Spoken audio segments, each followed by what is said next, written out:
शुक्लाम्बरधरं विष्णुं शशिवर्णं चतुर्भुजं प्रसन्नवदनं ध्यायेत् सर्वविघ्नोपशान्तये। व्यासं वसिष्ठनप्तारं शक्तै पौत्रमकल्मषं पराशरात्मजं वन्दे शुकतातं तपोनिधिं। व्यासाय विष्णुरूपाय व्यासरूपाय विष्णवे नमो वै ब्रह्मनिधये वासिष्ठाय नमो नमः। अविकाराय शुद्धाय नित्याय परमात्मने सदैकरूपरूपाय विष्णवे सर्वजिष्णवे। यस्य स्मरणमात्रेण जन्म संसारबन्धनात् विमुच्यते नमस्तस्मै विष्णवे प्रभविष्णवे। ॐ नमो विष्णवे प्रभविष्णवे। श्रीवैशम्पायन उवाच श्रुत्वा धर्मानशेषेण पावनानि च सर्वशः युधिष्ठिरः शान्तनवं पुनरेवाभ्यभाषत। युधिष्ठिर उवाच किमेकं दैवतं लोके किं वाप्येकं परायणं स्तुवन्तः कं कमर्चन्तः प्राप्नुयुर्मानवा शुभम्। को धर्मः सर्वधर्माणां भवतः परमो मतः किं जपन्मुच्यते जन्तुर्जन्म संसारबन्धनात्। श्रीभीष्म उवाच जगत्प्रभुं देवदेवम् अनन्तं पुरुषोत्तमं स्तुवन्नामः सहस्रेण पुरुषस्तततोत्थितः तमेव चार्चयन् नित्यं भक्त्या पुरुषम् अव्ययम् ध्यायन् स्तुवन्नमस्यं च यजमानस्तमेव च।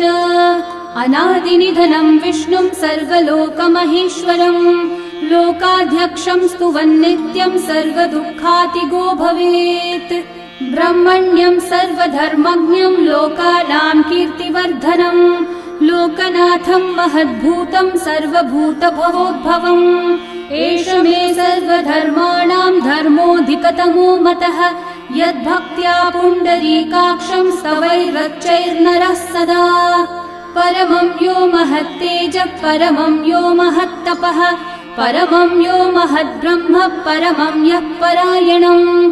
पवित्राणां पवित्रं यो मङ्गलानां च मङ्गलम् देवतं देवतानां च भूतानां यो व्ययः पिता यतः सर्वाणि भूतानि भवन्त्यादियुगागमे यस्मिंश्च प्रलयं यान्ति पुनरेव युगक्षये तस्य लोकप्रधानस्य जगन्नाथस्य भूपते विष्णोर्नाम सहस्रं मे शृणु पापभयापहम्। यानि नामानि गौणानि विख्यातानि महात्मनः ऋषिभिः परिगीतानि तानि वक्ष्यामि भूतये। ऋषिर्नाम्नां सहस्रस्य वेदव्यासो महामुनिः छन्दोऽनुष्ठुप् तथा देवो भगवान् देवकीसुतः अमृतांशोद्भवो बीजं शक्तिर्देवकी नन्दनः त्रिसामा हृदयं तस्य शान्त्यर्थे विनियुज्यते। विष्णुं जिष्णुं महाविष्णुं प्रभविष्णुं महेश्वरम् अनेकरूपदैत्यान्तं नमामि पुरुषोत्तमम्। अस्य श्रीविष्णोर्दिव्यसहस्रनामस्तोत्रमहामन्त्रस्य श्रीवेदव्यासो भगवान् ऋषिः अनुष्ठुप्छन्दः श्रीमहाविष्णुः परमात्मा श्रीमन्नारायणो देवता अमृतांशोद्भवो भानुरिति बीजम् देवकी नन्दनसृष्टेति शक्तिः उद्भवक्षोभणो देव इति परमो मन्त्रः शङ्खबृन्नन्दकी चक्रीति कीलकम् शार्ङ्गधन्वा गदाधर इति अस्त्रम् रथाङ्गपाणिरक्षोभ्य इति नेत्रम् त्रिसामा सामगः सामेति कवचम् आनन्दम् परब्रह्मेति योनिः ऋतुः सुदर्शनः काल इति दिग्बन्धः श्रीविश्वरूप इति ध्यानम् श्रीमहाविष्णुः प्रीत्यर्थे सहस्रनाम जपे विनियोगः।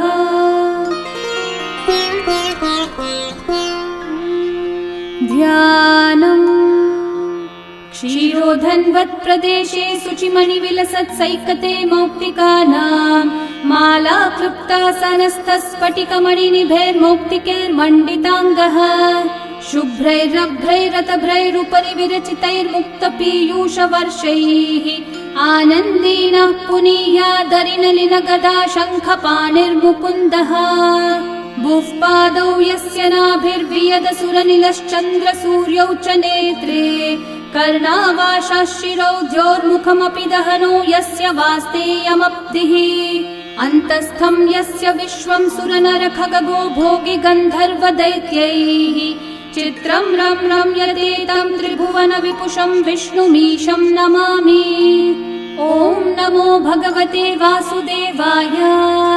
शान्ताकारं भुजगशयनं पद्मनाभं सुरेशं विश्वाधारं गगनसदृशं मेघवर्णं शुभाङ्गं लक्ष्मीकान्तं कमलनयनं योगिहृद्ध्यानगम्यं वन्दे विष्णुं भवभयहरं सर्वलोकैकनाथम् मेघश्यामं पीतकौशेयवासं श्रीवत्साङ्कं कौस्तुभोद्भासिताङ्गं पुण्योपेतं पुण्डरीकायताक्षं विष्णुं वन्दे सर्वलोकैकनाथम् नमः समस्तभूतानामादिभूताय भूभृते अनेकरूपरूपाय विष्णवे प्रभविष्णवे सशङ्खचक्रं सकिरीटकुण्डलं सपीतवस्त्रं सरसीरुहेक्षणं सहारवक्षस्थलशोभिकौस्तुभं नमामि विष्णुं शिरसा चतुर्भुजम् छायायां पारिजातस्य हेमसिंहासनोपरि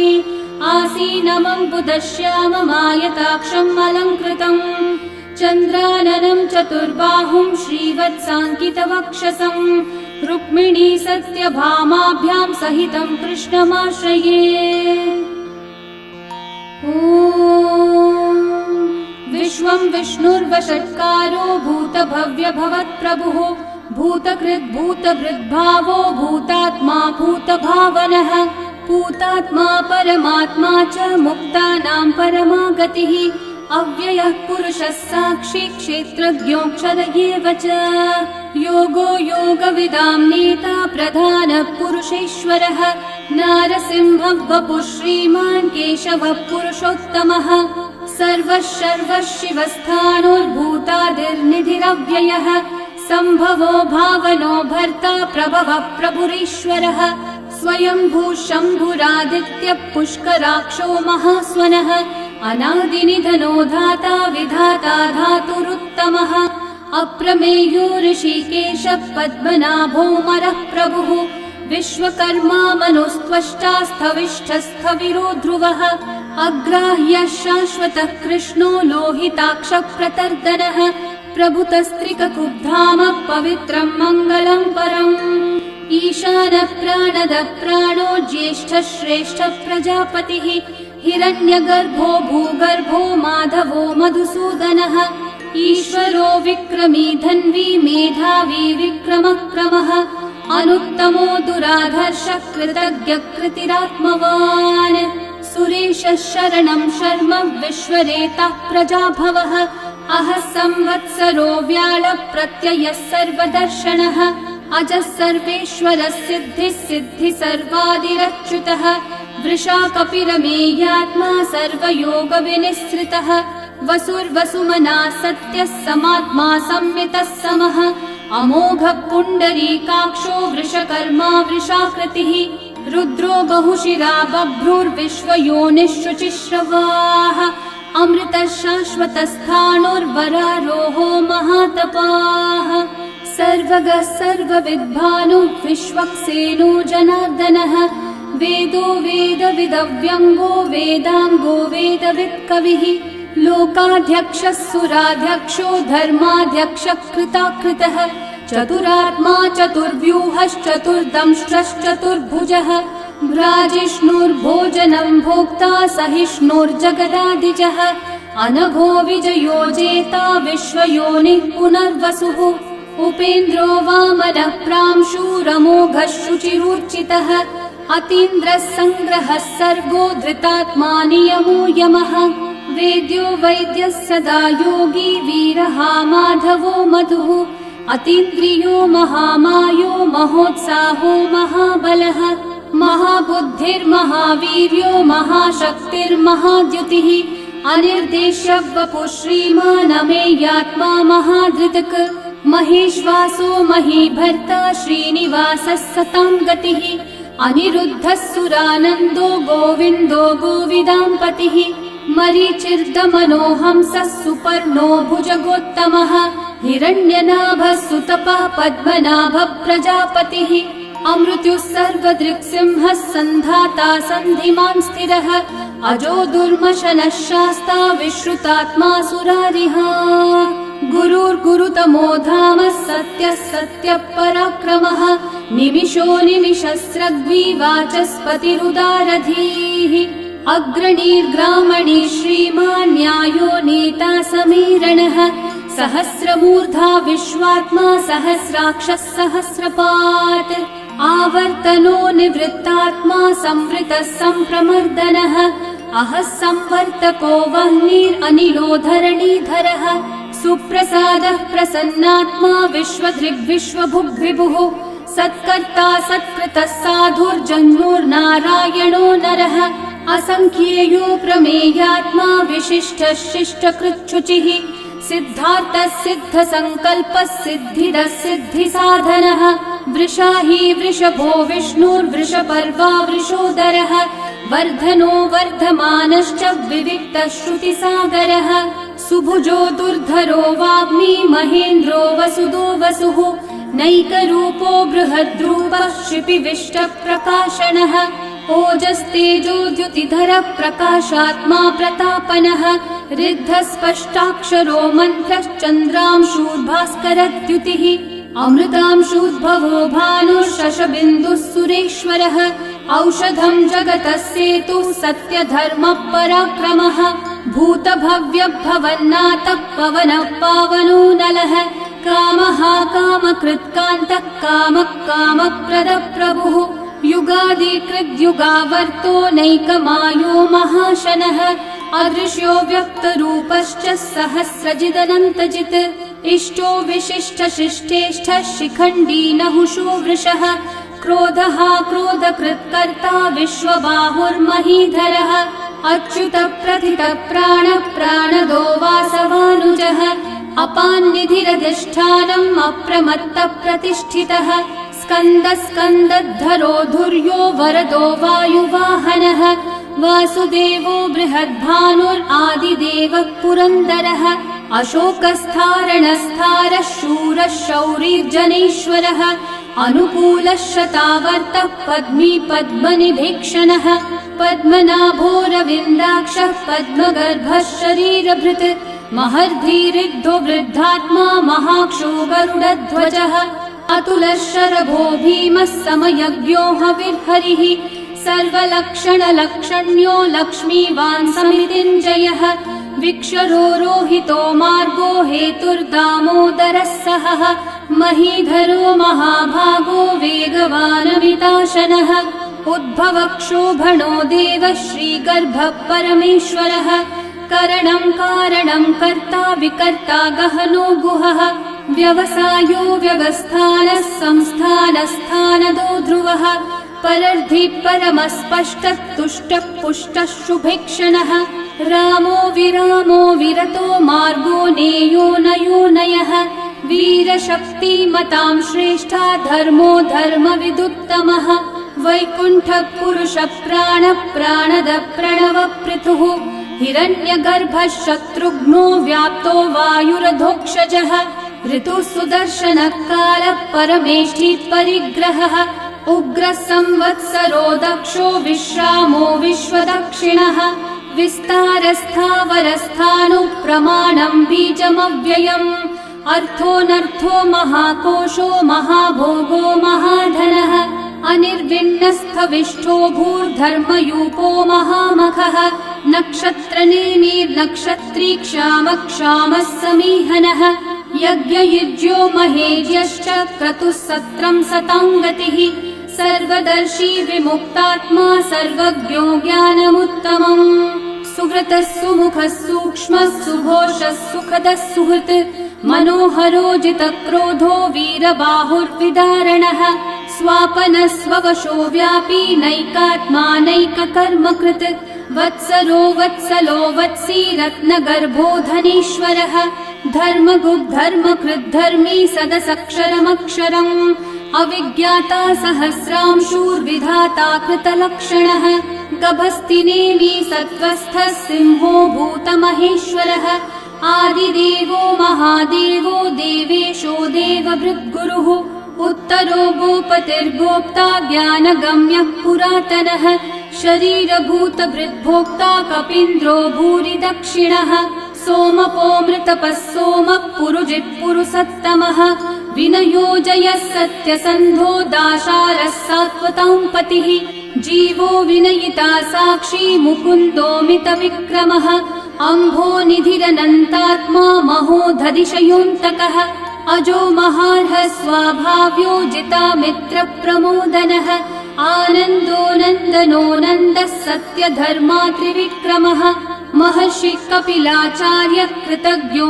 मेदिनीपतिः त्रिपदस्त्रिदशाध्यक्षो महाशृङ्गकृतान्तकृत् महावराहो गोविन्दः सुषेणः कनकाङ्गदे गुह्यो गभीरो गहनो गुप्तश्चक्रगदाधरः वेधास्वाङ्गोचितः कृष्णो दृढसङ्कर्षणोच्युतः वरुणो वारुणो वृक्षः पुष्कराक्षो महामनाः भगवान् भगहानन्दी वनमाली हलायुधः आदित्यो ज्योतिरादित्यः सहिष्णुर्गतिसत्तमः सुधन्वा खण्डपरशुर्दारुणो द्रविणप्रदः दिवस्पृक् सर्वदृग्व्यासो वाचस्पतिरयो निजः त्रिसामासामगः सामन्निर्वाणम् भेषजम्भिषक् सन्न्यासकृच्छमः शान्तो निष्ठा शान्तिपरायणम् शुभाङ्गः शान्तिदः सृष्टा कुमुदः कुवलेशयः गोहितो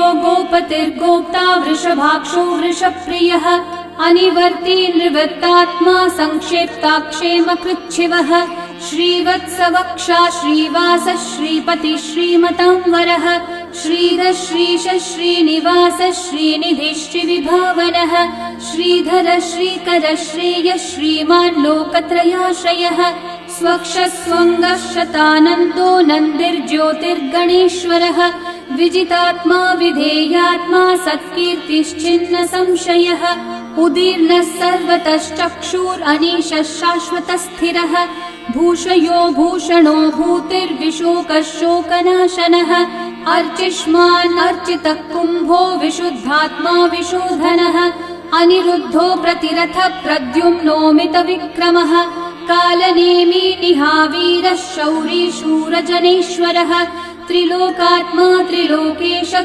केशवः केशिहा हरिः कामदेवः कामपालः कामिकान्तः कृतागमः अनिर्देश्य वपुर्विष्णु वीरोऽनन्तो धनञ्जयः ब्रह्मण्यो ब्रह्मकृद् ब्रह्मा ब्रह्म ब्रह्मविवर्धनः ब्रह्मविद् ब्राह्मणो ब्रह्मी ब्रह्मज्ञो ब्राह्मणप्रियः महाकर्मो महाकर्मा महातेजा महोरगः महाक्रतुर्महायज्वा महायज्ञो महाहविः स्तव्यस्तव प्रियस्तोत्रम् स्तुतिस्तोतारणप्रियः पूर्णपूरयिता पुण्यकीर्तिरणामयः मनोजवस्तीर्थकरो वसुरेता वसुप्रदः वसुप्रदो वासुदेवो वसुर्वसुमनाहविः सद्गति सत्कृति सत्ता सद्भूति सत्परायणः शूरसेनो यदुश्रेष्ठः सन्निवासः सुयामुनः भूता वासो वासुदेवः सर्वासु निलयो नलः दर्पः दर्पदो दृप्तो दुर्धरोऽथा पराजितः विश्वमूर्तिर्महामूर्तिर्दीप्तमूर्तिरमूर्तिमान् अनेकमूर्तिरव्यक्तः शतमूर्तिः शताननः एकोनैकः स वः किं यतत्पदमनुत्तमम् लोकबन्धुर्लोकनाथो माधवो भक्तवत्सलः सुवर्णवर्णो हेमाङ्गो वराङ्गश्चन्दनाङ्गदे वीरः विषमः शून्यो घृताशीरशलश्चलः अमानी मानदो मान्यो लोकस्वामी त्रिलोकधृक् सुमेधामेधजो धन्यः सत्यमेधाधराधरः तेजो वृषो द्युतिधरः सर्वशस्त्रभृताम्बरः प्रग्रहो निग्रहो व्यग्रो नैकशृङ्गो गदाग्रजः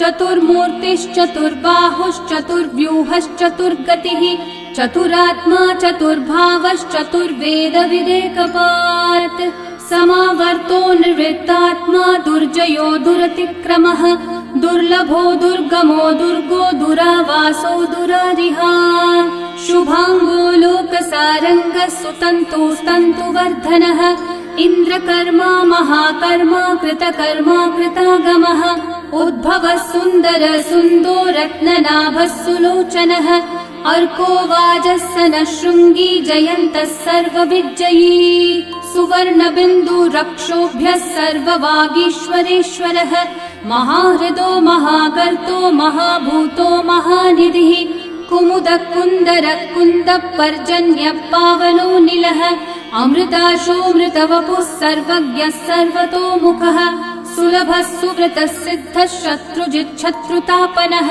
न्यग्रोधोदम्बरोऽश्वत्थः चाणूरान्ध्रनिषूदनः सहस्रार्ची सप्तजिह्वा सप्तैधा सप्तवाहनः अमूर्तिरनघोचिन्त्यो भयकृद्भयनाशनः अनुर्बृहत्कृशस्थूलो गुणवृन्निर्गुणो महान् अधृतः स्वधृतः स्वास्य प्राग्वंशो वंशवर्धनः भारभृत्कथितो योगी योगीशः सर्वकामदः आश्रमश्रमणः श्रामः सुपर्णो वायुवाहनः धनुर्धरो धनुर्वेदो दण्डो दमयिता दमः अपराजितः सर्वसहो नियन्ता नियमो यमः सत्त्ववान् सात्विकः सत्यः सत्यधर्मपरायणः अभिप्रायप्रियार्होर्हः प्रियकृत्प्रीतिवर्धनः विहाय स गतिर्ज्योतिः सुरचिर्हुतभुक् विभुः रविर्विरोचनः सूर्यः सविता रविलोचनः अनन्तो हुतभुग्भोक्ता सुखदो नैकजोऽग्रजः अनिर्विण्णः सदा मर्षि लोकाधिष्ठानमद्भुतः सनात् सनातनतमः कपिलः कपिरव्ययः स्वस्तिदः स्वस्तिकृत् स्वस्ति स्वस्ति भुक् स्वस्ति दक्षिणः अरौद्रः कुण्डली चक्री विक्रम यूर्जितशासनः शब्दातिगः शब्दसः शिशिरः शर्वरीकरः अक्रूरः पेशलो दक्षो दक्षिणः क्षमिनाम्बरः विद्वत्तमो वीतभयः पुण्यश्रवणकीर्तनः उत्तारणो दुष्कृतिः पुण्यो दुःस्वप्ननाशनः वीरः रक्षणः सन्तो जीवनः पर्यवस्थितः अनन्तरूपोऽनन्तः श्रीर्जितमन्युर्भयापहः चतुर्रश्रो गभीरात्मा विदिशो व्यादिशो दिशः अनादिर्भूर्भुवो लक्ष्मी सुवीरो रुचिराङ्गदः जननो जनजन्मादि भीमो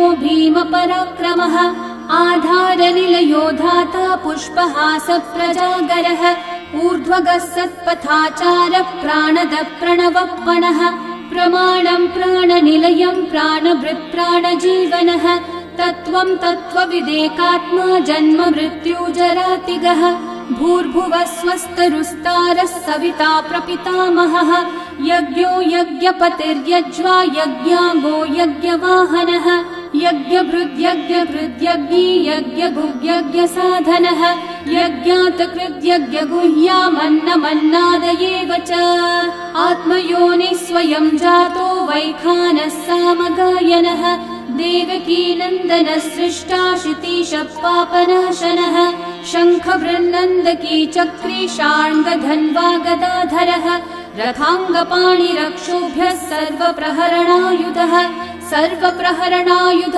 ॐ नम इति वनमाली गदीशार्ङ्गी शङ्खी चक्री च नन्दकी श्रीमान्नारायणो विष्णुर्वासुदेवोऽभिरक्षतु वनमाली गदीशार्ङ्गी शङ्खी चक्री च नन्दकी श्रीमान्नारायणो विष्णुर्वासुदेवोऽभिरक्षतु वनमाली गदीशार्ङ्गी शङ्खी चक्री च नन्दकी श्रीमान्नारायणो विष्णुर्वासुदेवोऽभिरक्षतु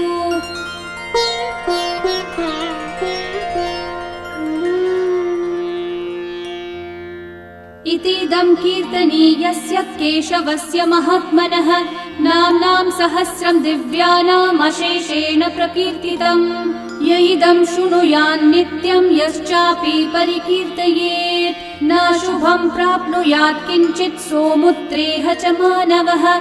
वेदान्तगो ब्राह्मणः स्यात् क्षत्रियो विजयी भवेत्। वैश्यो धनसमृद्धः स्यात् शूद्रः सुखमवाप्नुयात्। धर्मार्थी प्राप्नुयात् धर्मम् अर्थार्थी चार्थमाप्नुयात्।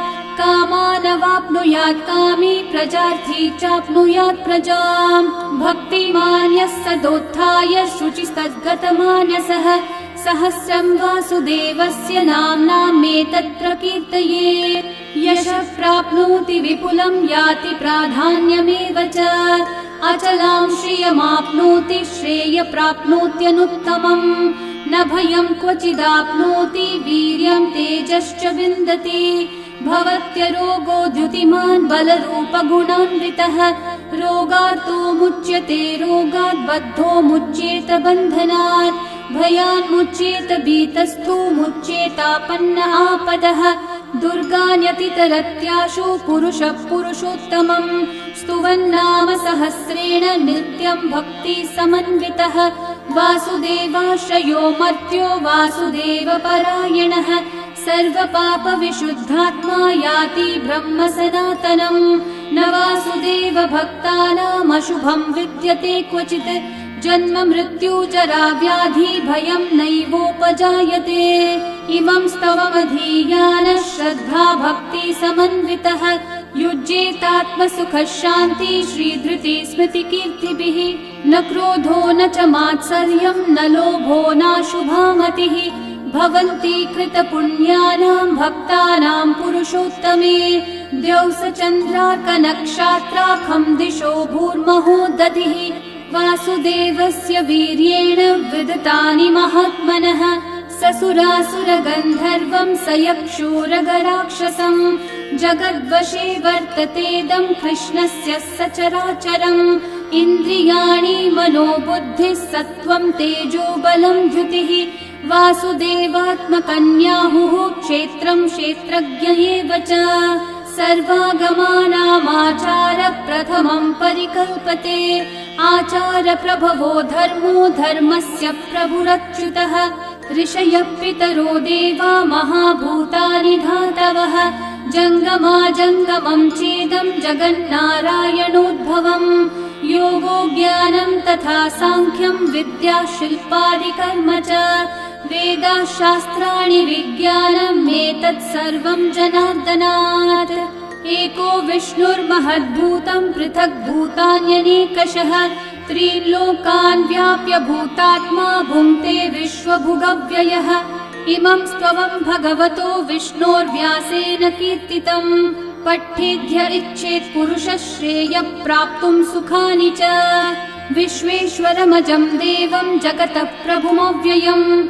भजन्ति ये पुष्कराक्षं न ते यान्ति पराभवम्। न ते यान्ति पराभवम्। ॐ नमः इति। अर्जुनोवाच पद्मपत्र विशालाक्ष पद्मनाभः सुरोत्तम। भक्तानामनुरक्तानां त्राता भव जनार्दन। श्रीभगवानुवाच यो मां नाम सहस्रेण स्तोतुमिच्छति पाण्डव। सोऽहमेकेन श्लोकेन स्तुतयेव न संशयः। स्तुतयेव न संशय। ॐ नमः इति। व्यास उवाच वासनाद् वासुदेवस्य वासितं भुवनत्रयम्। सर्वभूतनिवासोऽसि वासुदेव नमोऽस्तुते। श्रीवासुदेव नमोऽस्तुत। ॐ नमः इति। पार्वत्योवाच केनोपायेन लघुना विष्णोर्नाम सहस्रकम्। पठ्यते पण्डितेर्नित्यं श्रोतुमिच्छाम्यहं प्रभो। ईश्वरोवाच श्रीराम राम रामेति रमे रामे मनोरमे। सहस्रनाम तत्तुल्यं राम नाम वरानने। श्रीराम राम रामेति रमे रामे मनोरमे। सहस्रनाम तत्तुल्यं राम नाम वरानने। श्रीराम राम रामेति रमे रामे मनोरमे। सहस्रनाम तत्तुल्यं रामनाम वरानने श्रीरामनाम वरानन ॐ नम इति। ब्रह्म उवाच नमोऽस्त्वनन्ताय सहस्रमूर्तये सहस्रपादाक्षि शिरोरुबाहवे सहस्रनाम्ने पुरुषाय शाश्वते सहस्रकोटियुगधारिणे नमः। सहस्रकोटियुगधारिण ॐ नम इति। सञ्जय उवाच यत्र योगेश्वर कृष्णो यत्र पार्थो धनुर्धरः तत्र श्रीर्विजयो भूतिर्ध्रुवा नीतिर्मतिर्मम। श्रीभगवानुवाच अनन्याश्चिन्तयन्तो मा ये जनाः पर्युपासते तेषां नित्याभियुक्तानां योगक्षेमं वहाम्यहम्। परित्राणाय साधूनां विनाशाय च दुष्कृतां धर्म संस्थापनार्थाय सम्भवामि युगे युगे। आर्ता विषण्णा शिथिलाश्च भीता घोरेषु च व्याधिषु वर्तमानाः संकीर्त्य नारायण शब्दमात्रं विमुक्तदुःखा सुखिनो भवन्तु। कायेन वाचा मनसेन्द्रियैर्वा बुद्ध्यात्मना वा प्रकृते स्वभावात् करोमि यद्यत् सकलं परस्मै नारायणायेति समर्पयामि। श्री विष्णु सहस्रनाम स्तोत्रम् सम्पूर्णम्।